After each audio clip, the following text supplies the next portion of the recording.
নমস্কাৰ। জয়তে আপোনালোকৰ শ্ৰীচৰণত প্ৰণিপাত জনাই আজিৰ ভিডিঅ' মাজলৈ আগবাঢ়িছোঁ। আজিৰ বিষয়ভাগ হ'ল শুকদেৱৰ জন্ম ৰহস্য। তেওঁ ব্ৰহ্মজ্ঞান লাভ কৰিছিল কাৰ পৰা? প্ৰিয় দৰ্শক, পৰাশমুনিৰ ঔৰসত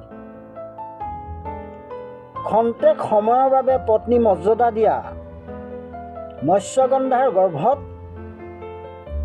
জন্ম হয় কৃষ্ণ দৈব্যপ্ৰয়াণ। বেদক ভাগ কৰি নাম পায় ব্যাসদেৱ বা বেদব্যাস। এদিন তেওঁ ঘৃতাশ্ৰী নামৰ এগৰাকী সুন্দৰী অপ্সৰাক দেখি তেওঁৰ মন চঞ্চল হৈ পৰিছিল। অন্য কাৰ্যত নিবিষ্ট হৈ মনৰ চঞ্চলতা দূৰ কৰাৰ অৰ্থে যজ্ঞৰ অগ্নি উৎপাদন কৰোঁ বুলি ব্যাসদেৱে অৰণি মন্থন কৰিবলৈ ধৰিলে। কিন্তু ঘৃতাশ্ৰী অপ্সৰা ৰূপে গোটেই সৰ্বশৰীৰ কামভাৱে জৰ্জৰিত কৰি পেলাইছিল। শেষান্তত চঞ্চলতা মনক দমন কৰিব নোৱাৰি ব্যাসদেৱৰ হঠাতে শুক্ৰপাত হ'ল আৰু সেই শুক্ৰ গৈ অৰণিত পৰিল। ব্যাসদেৱৰ এনে অৱস্থা দেখি ঘৃতাশ্ৰী অপ্সৰাই শুকপক্ষিনীৰ ৰূপ ধাৰণ কৰি তাৰ পৰা নিৰুদ্দেশ হৈছিল। ব্যাসদেৱে অৰণি মন্থন কৰিয়ে থাকিল। অৰণি মন্থন কৰি থাকোঁতে কিছু সময়ৰ পিছত অগ্নিৰ সলনি অতি মনোমোহা পৰম ৰূপৱান এটি কুমাৰ সেই অৰণিৰ পৰা উৎপন্ন হ'ল। শুক্ৰপাতৰ সময়ত শুকপক্ষিনীৰূপী ঘৃতাশ্ৰীক দেখাৰ কাৰণে ব্যাসদেৱে কুমাৰৰ নাম থলে শুকদেৱ। ব্ৰহ্মাৰ মানসপুত্ৰ চাৰিসিদ্ধ, তেওঁলোকক মহাভাগৱত বুলি কোৱা হয়। তেওঁলোক সম্পূৰ্ণ উলংগ। ঠিক তেনেদৰে শুকদেৱো উলংগ হৈ থাকে। প্ৰিয় দৰ্শক, স্বয়ং মহাদেৱে শুকদেৱৰ উপনয়ন কাৰ্য কৰিলে। দেৱৰাজ ইন্দ্ৰই তেওঁ দেৱাসন আৰু কমণ্ডলু দিলে। শুকদেৱে কিছুদিন পিতৃৰ আশ্ৰমতে তপস্যা কৰি পিতৃৰ পৰা মুখ্য ধৰ্ম অধ্যয়ন কৰিলে।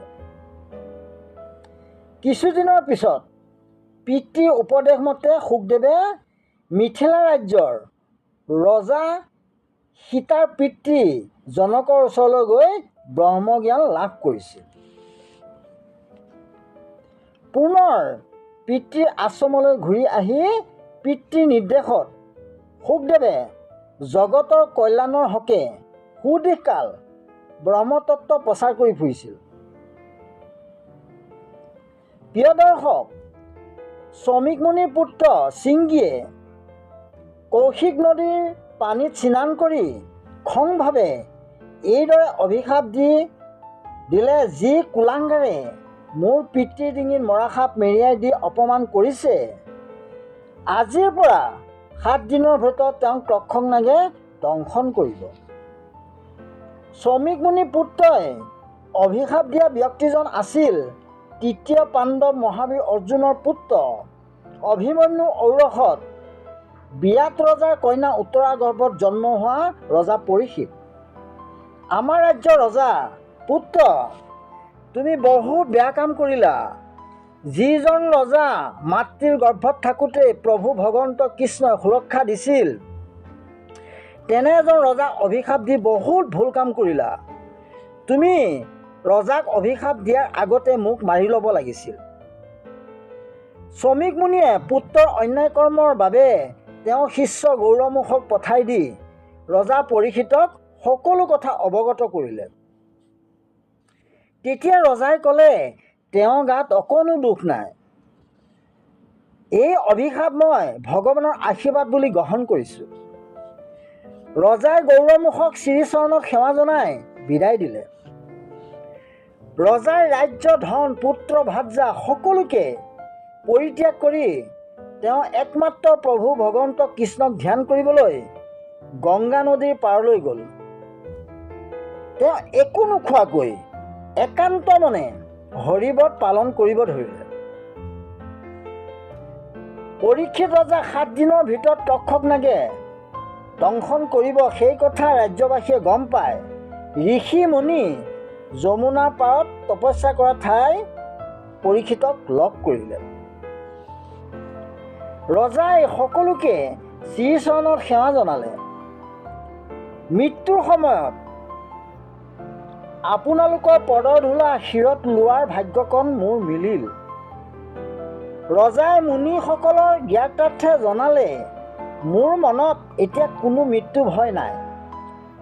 মৃত্যুৰ আগতে আপোনালোকৰ মুখে মই এটি কথা জানিব বিচাৰোঁ। দয়া কৰি আপোনালোকে মোৰ প্ৰশ্নৰ উত্তৰ দিব। হে পৰম জ্ঞানী মুনিসকল, মোৰ মনত প্ৰশ্ন হৈছে কি কৰ্ম কৰিলে মানুহে সংসাৰৰ পৰা মুক্তি লাভ কৰিব পাৰে? সংসাৰ ত্যাগ কৰি মৰণৰ ওচৰ চপা হয় তেতিয়া কি কৰ্ম কৰা উচিত আৰু সংসাৰৰ পৰা কিদৰে মুক্তি লাভ কৰিব পাৰি জনাওক।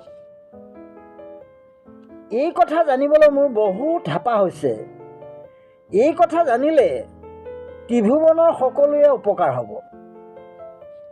সেই প্ৰশ্নৰ উত্তৰ মুনিসকলে দিয়াত ৰজা সন্তুষ্ট নহ'ল। তেওঁলোকৰ মাজতে বিবাদৰ সৃষ্টি হ'ল। ঠিক সেই সময়তে মুনি সমাজৰ পৰা কিছু দূৰত চিঞৰ বাখৰ শুনা গৈছিল। লক্ষ্য কৰি গম পালে এজন যুৱক উলংগ অৱস্থাত আহি থকাৰ বাবে ল'ৰাবোৰে পাগল অভদ্ৰ আদি ব্যৱহাৰ কৰি পিছে পিছে খেদি আহিছে। সকলোৱে বিবাদ পৰিত্যাগ কৰি গম পালে মহাযোগী ব্যাসদেৱৰ পুত্ৰ শুকদেৱে এই সভালৈ আহি আছে। তেওঁ নিজ ইচ্ছাৰে পৃথিৱী ভ্ৰমণ কৰি এই স্থান পাইছে। শুকদেৱ উলংগ 16 বছৰীয়া সুন্দৰ যুৱক। ল'ৰাবোৰে তেওঁৰ ভিতৰত থকা ব্ৰহ্মতেজ নাজানি বস্ত্ৰহীন হোৱাৰ বাবে তেওঁক নানা ধৰণে উপহাস কৰি চিঞৰ বাখৰ কৰিছিল। কিছুমানে তেওঁক নীলাজ বুলি জোকাইছিল, কিছুমানে পাগল বুলিও চিঞৰিছিল। শুকদেৱে সেইবোৰলৈ কাণ নকৰি মুনিৰ সমাজত প্ৰৱেশ কৰিছিল। মুনিসকলে তেওঁক দেখি ভক্তিভাৱে প্ৰণাম কৰাত ল'ৰাবোৰে লাজ পাই গুচি গ'ল। পৰীক্ষিত ৰজা কিমান ভাগ্যৱান, মৃত্যুৰ আগমুহূৰ্তত ভগৱান প্ৰদত্ত শুকদেৱক দৰ্শন পালে। শুকদেৱে পৰীক্ষিত ৰজাক 7 দিন দ্বাদশ স্কন্ধ ভাগৱত শুনাই ব্ৰহ্মজ্ঞান প্ৰদান কৰি বিদায় লৈছিল। আজি ইমানতেই সামৰণি মাৰিছোঁ।